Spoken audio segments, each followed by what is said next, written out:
Next topic है nature and features of principles of management. ठीक है, दैट अब हमने we have already completed principles of management given by Fayol and Taylor. So on the basis of that features and importance समझना काफ़ी easy हो जाएगा.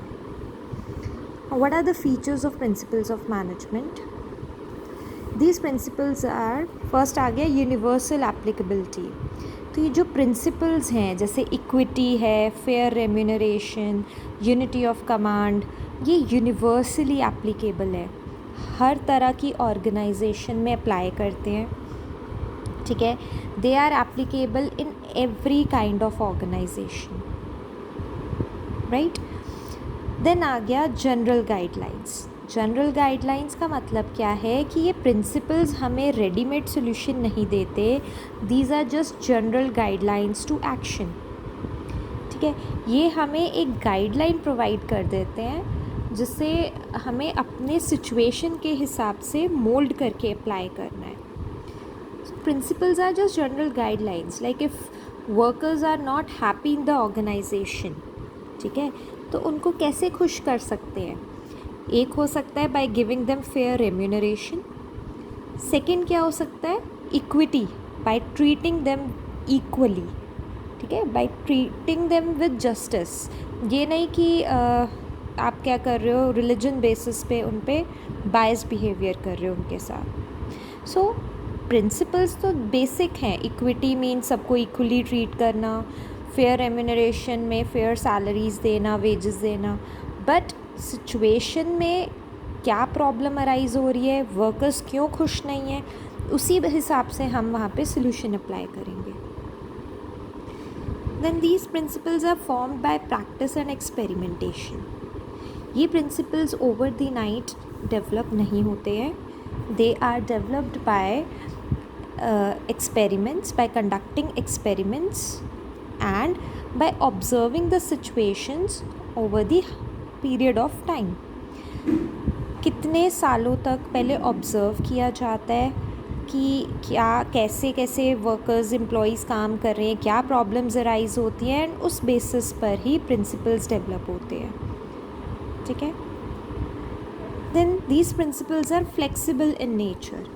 These principles are flexible in nature. इसका मतलब क्या है कि ये principles they can be molded according to the situation and then applied according to it. ठीक है, so जैसे general guidelines भी यही कहता है, flexible भी यही कह रहा है. ठीक है, flexible means आप इनको mold कर सकते हो according to the requirement. Then the principles are contingent in nature. Contingent means they are dependent. Principles are dependent upon the situation. Same cheese again वही जो मैंने आपको गाइडलाइंस में बताया है, जो फ्लेक्सिबल में बताया है कि प्रिंसिपल्स जो हैं सिचुएशन पे डिपेंडेंट होते हैं. तो जैसी रिक्वायरमेंट है वैसा प्रिंसिपल अप्लाई हो जाता है. Then these principles are mainly behavioral. Why are they behavioral? Because these principles they deal with human being behavior. अगर आप ध्यान से सारे प्रिंसिपल्स देखोगे तो कहीं ना कहीं ये ह्यूमन बींग्स के साथ डील करने में अप्लाई होते हैं. So they are behavioural in nature. Basically focus क्या है? ह्यूमन बींग्स के बिहेवियर को चेंज करना या उनको अफेक्ट करना. एंड देन लास्ट आ गया cause and effect relationship. Cause and effect relationship में इसमें कहा जा रहा है कि for every cause and effect क्या होता है कि जैसे ये किया तो ये रिज़ल्ट आएगा. तो काफ़ी प्रिंसिपल्स में कॉज एंड इफ़ेक्ट रिलेशनशिप होता है.